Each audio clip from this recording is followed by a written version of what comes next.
Welcome to the Rim Break Rodeo. We hope this video helps. In this video, I will explain how to make pasta salad with shrimp and crab meat. First, gather your fresh ingredients, including cooked shrimp and crab, your favorite pasta, and a variety of crisp vegetables. You'll also need a delicious dressing, whether it's creamy or zesty. Having everything ready makes the process smooth and enjoyable for everyone. Next, cook your pasta until it's al dente, which usually takes about 8 to 10 minutes. While the pasta cools, cook your shrimp until it turns pink and opaque, then let it cool as well.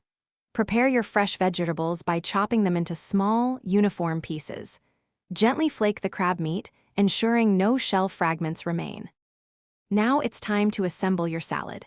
In a large bowl, combine the cooled pasta, cooked shrimp, and flaked crab meat.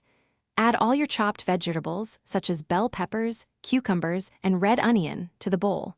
Pour your desired dressing generously over the entire mixture. Gently toss everything together until all ingredients are well coated. For the best flavor, cover your pasta salad and refrigerate it for at least 1 hour, allowing the flavors to meld beautifully.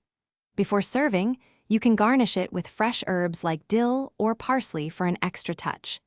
This delightful pasta salad is perfect served chilled as a refreshing side dish or a light main course. Enjoy your delicious creation. Thanks for watching. Consider subscribing if we helped you.